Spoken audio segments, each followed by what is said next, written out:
So we just finished making our navigation menu, and the next thing we want to do is build the pages that the user is going to be directed to. So for example, we have trips, manage properties, booking settings. We need to build all those pages, and I want to start with the trips page. So let's do that. Let's come to our pages. You can see we have the trips page we made. And then the first thing we can do is drag and drop our nav bar. Don't have to rebuild that because we made a reusable element out of it. Just make sure it fits to the page. And we already have our nav bar set up, so great. Let's move on to designing what this page is going to look like. So typically you could imagine that Airbnb is going to display your upcoming trips as well as trips you've taken in the past.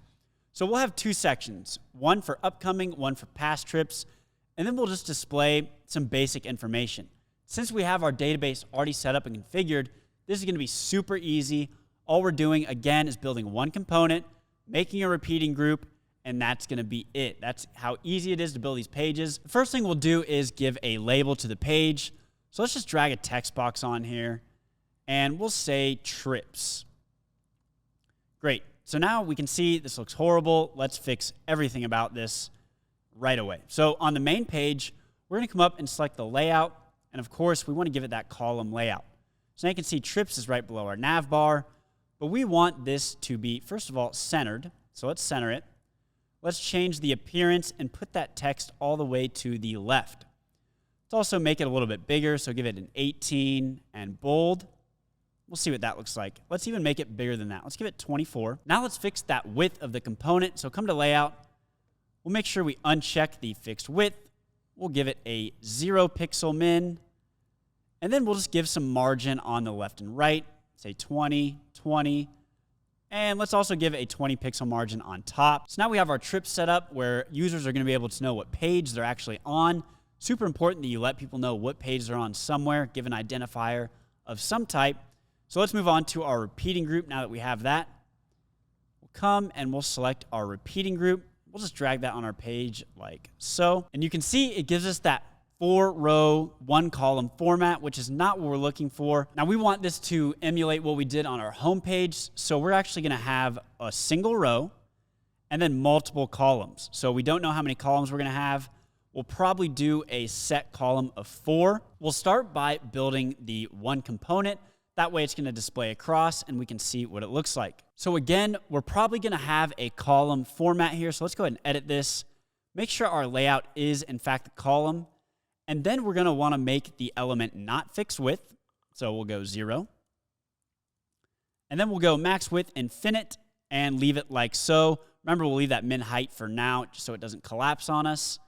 Let's come back to appearance. What type of content are we going to be displaying here? Well, these are trips that we've either booked or previously booked. So we probably need to access our bookings table. And let's do that. For type of content, we'll select booking. And then for the data source, all we need to do is search for a type of booking, and we need to associate it with the current user. So how do we do that? Well, let's add a constraint, and we're going to select what is known as created by. So whoever created the booking, and that's going to be us, so the current user. So created by is going to be equal to current user. So we want to look for booking dates that happened after a certain period or after today's date, essentially. Let's go and create a new constraint, and we'll select booking dates. Now that we have that, we can come and see what other options we have available. Let's select is greater, and then let's hope we can find our current date. So we'll scroll down, and you can see that we do have an option for current date and time. So we're looking for, okay, it gives us a red error. Let's see what that is. Let's go to our issues. Right now, we're looking for a date range, but it should be a date. Okay, that's very helpful. So instead of is greater, we actually need to select is greater point. And that's actually getting that specific date instead of a range. Now you can see it highlights blue, and we're good to go. So we're looking for the current user created it, and that it's going to be in the future, meaning after today's date. So we can close that, and now we should have access to all the information we need to display. And the first thing we want to display is, of course, the property image, because everyone likes looking at images. No one likes reading. And let's start fixing the sizing and layout of this right away.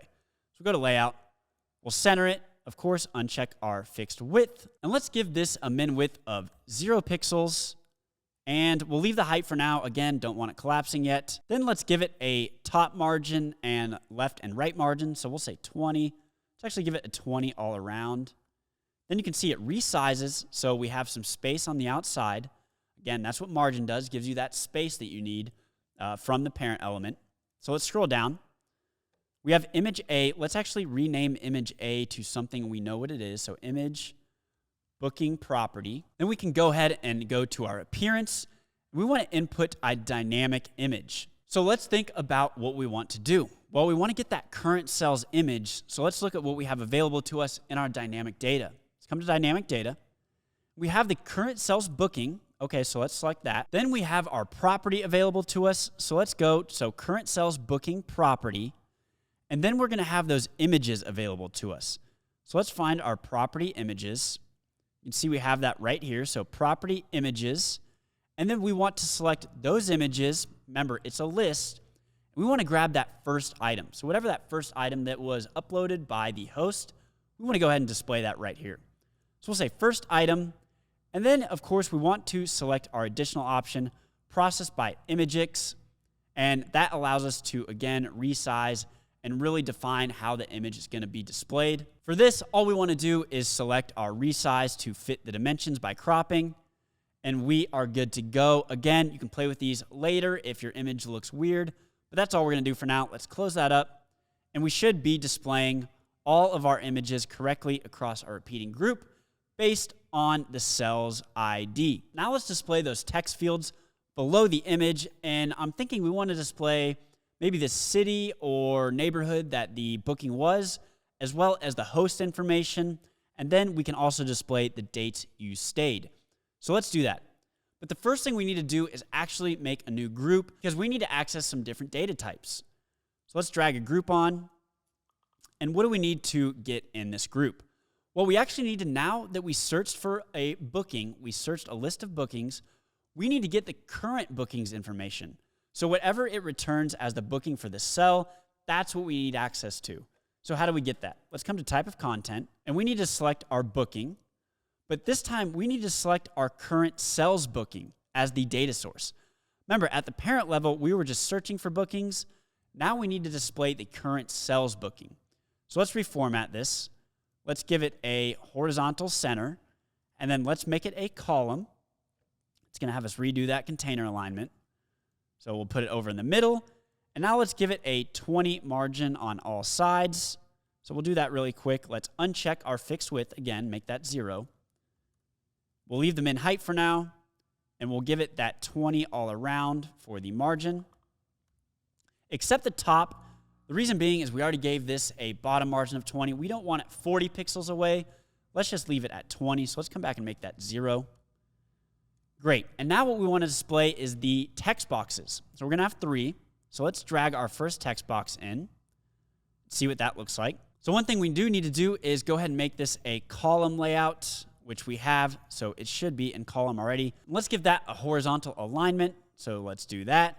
Let's copy this 3 times. So paste, and we'll paste one more. And now we have those 3 text boxes within that group. So let's start here at the top of the first one. And we want to display the city. So how are we going to do that? Well, we've previously done something similar on our homepage. So let's go to dynamic data. And this time, we're going to want to select our parent group's booking, not the current cell. So parent group's booking. We'll select now the property. We'll select the property address right here, address. And then we'll extract that information that we want to display. In this case, let's display the city, and we'll leave that as is. Now, you could put a comma here and then display the state as well, or anything you want to customize in your application. We're going to go ahead and just display that city. The next thing we're going to want to grab is the host information. So let's see how we can do that. Well, let's come to dynamic data. Let's get the parent group's booking. Then let's select that property. So property. And then we have access to the creator, which is going to be whoever created the listing. So you can see we get this red error. Let's come into our issues and see what the problem is. So dynamic data in text box must be printable as text, but instead this is a user. So right now we just have the creator. We want to go one step further and see if we can't get that creator's information, which we have access to right here, and that's going to be the name.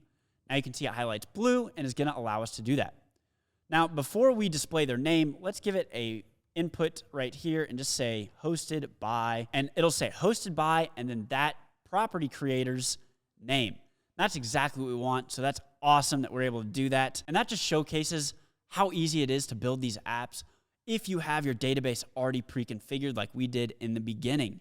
So let's move right along and let's display the dates that we stayed there. So let's edit this. Let's delete that. Let's insert our dynamic data. Now bear with me on this one. It's going to be a little bit longer, but we're going to do it together. Don't worry. Let's get right to it. So we're going to select the parents groups booking. So select that. And then we're going to come and find the bookings date. Then you see we have additional fields, and we want to grab this start. And then we can select our operator as formatted as this. Now we could change this, so if we didn't like that, it gives you a pop-up, and you can change how the date is displaying. So maybe you wanted to do, let's actually change it. Let's go December 13th, 2023, and we can use the user's current time zone. Again, look at all these choices Bubble just pre-configures for you. Still blows my mind that you're able to do this, not have to actually write this out in code. Makes it so easy. So now we have our start date. We'll put a little dash there outside of our operations. So we'll put the dash. Then we'll do our dynamic data again. We'll do the end date. So the same thing, but now we're just getting that end date. So parent groups bookings, select the booking date. Let's select that end operator. And then we'll do the formatted as. And make sure you do the same formatting you did in the beginning. Otherwise, your user's going to be like, wow, you paid no attention to the experience here. So let's do that. We'll close that. And now we have the date of that property that you stayed in, because it's going to track when you booked it, what the start and end date was, and it'll update the database, and we'll be able to display it back in our trips page.